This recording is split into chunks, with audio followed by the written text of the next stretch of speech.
अस्सलामु अलैकुम वरहमतुल्लाहि वबरकातुहु। बिस्मिल्लाहिर रहमानिर रहीम व बिही नस्तईन व नुसल्ली अला रसूलिहिल करीम अम्मा बाद। अऊज़ु बिल्लाहि मिनश शैतानिर रजीम। बिस्मिल्लाहिर रहमानिर रहीम। वल फज्र व लयालिन अश्र। वक़ाल अन्नबी करीम सल्लल्लाहु अलैहि वसल्लम أحتسب على الله أن يكفر السنة التي قبله والتي بعده رواه المسلم। সম্মানীয় দিনী ভাইরা, আজকে আমি আপনাদের সম্মুখে যে বিষয়টি নিয়ে এসেছি সেটি হচ্ছে আশুরা ঈদুল হিজ্জার ফজিলত। যে কয়েকদিন পরে আমরা যে মাসটিতে আমরা কদম রাখব সে মাসটির ব্যাপারে। সেই মাসটি এমন একটি মাস যে আল্লাহ রাব্বুল আলামিন ইসলামের 12টি মাস আছে, তার মধ্যখানে সর্বশেষ মাস হচ্ছে যিলহিজ্জা। এই মাসের আল্লাহ রাব্বুল আলামিন তার ব্যাপারে বলছেন যে ওয়াল ফজর ওয়া লায়ালিন আশর। আমি ফজরের কসম খাচ্ছি এবং 10টি রাতের কসম খাচ্ছি। এই 10টি রাতের ব্যাপারে জমহুর মুফাসসিরিন বলেন যে এই 10টি রাতের মুরাদ হচ্ছে যিলহিজ্জার প্রথম 10টি দিন। তারপরে আল্লামা ইবনে কাসির তার তাফসীরের মধ্যে এই কথাটিকে সহিহ বলেছেন। কিন্তু তার আগে আমাদেরকে মাথায় রাখতে হবে যে আল্লাহ রাব্বুল আলামিন আমাদেরকে তার ইবাদতের জন্য পয়দা করেছেন, সৃষ্টি করেছেন। যেমন কি আল্লাহ রাব্বুল আলামিন কালাম পাকের মধ্যে বলেন ওয়ামা খালাকতুল জিন্না ওয়াল ইনসা ইল্লা লিয়াবুদুন।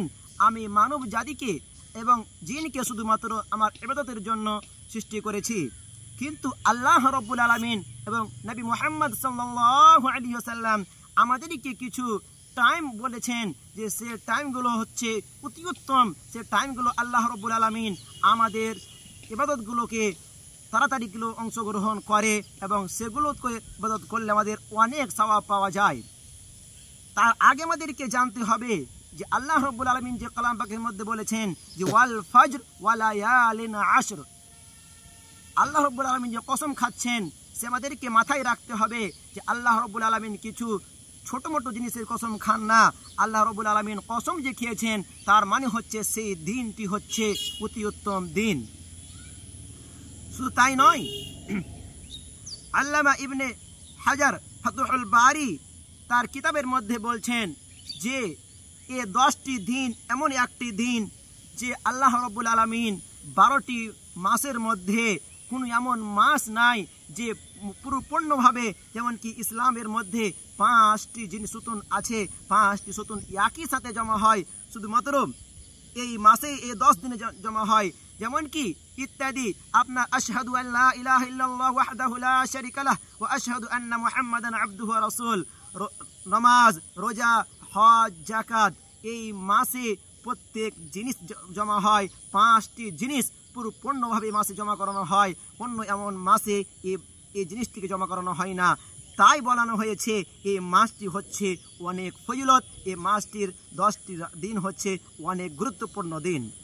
শুধু তাই নয়, যদি আমরা নবী মুহাম্মদ সাল্লাল্লাহু আলাইহি ওয়াসাল্লাম এবং সাহাবায়ে কেরাম এবং আমাদের পূর্বের যতগুলো উলামা ছিলেন তাদের যদি আমরা সিরাতগুলো ঘেঁটে দেখি তাহলে বুঝতে পারা যায় যে আমাদের উলামারা, আমাদের সাহাবায়ে কেরামরা 3টি আশুরার পরিপূর্ণভাবে ইজ্জত করত। 3টি আশুরা হচ্ছে, একটি হচ্ছে রমজান মাসের আখির আশুরা এবং একটি হচ্ছে মুহররমের প্রথম আশুরা এবং একটি হচ্ছে যিলহিজ্জা মাসের প্রথম আশুরা। যে মাসটিতে আমরা আজকে কিছুদিন পরে আমরা কদম রাখব। শুধু তাই নয়, নবী মুহাম্মদ সাল্লাল্লাহু আলাইহি ওয়াসাল্লাম বলেন যে এই 10টি দিনের মধ্যে যদি কেউ আমল করে, ইয়ানি যিলহিজ্জা মাসের প্রথম 10 দিনে, তাহলে আল্লাহ তাআলার এই ইবাদতগুলো অতি উত্তম মাহবুব পছন্দ করেন। সাহাবায়ে কেরাম রাদিয়াল্লাহু আনহু জিজ্ঞাসা করলেন, হে আল্লাহর রাসূল, কেউ যদি আল্লাহর রাস্তায় জিহাদ করে তার থেকে কি অতি উত্তম এই 10টি দিন ইবাদত করার দিন? তো আল্লাহর রাসূল বললেন জি।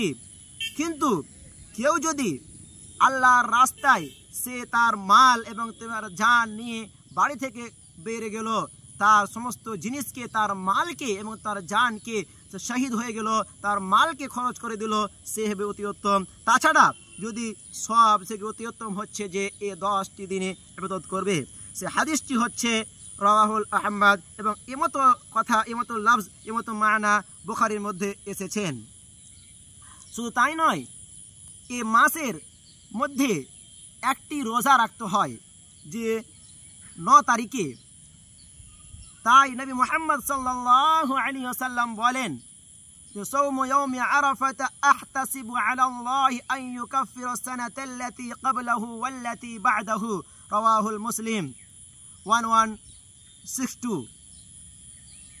যে ব্যক্তি বলছেন আমি, আমার উম্মিদ হচ্ছে যে আল্লাহ রাব্বুল আলামিন ইয়াউমি আরাফার রোজা যে ব্যক্তি রাখবে তার জন্য 1 বছরের পিছনের গুনাহ এবং সামনে 1 বছরের গুনাহ আল্লাহ রাব্বুল আলামিন মাফ করে দেন। নবী মুহাম্মদ সাল্লাল্লাহু আলাইহি ওয়াসাল্লাম উম্মিদ করেছেন।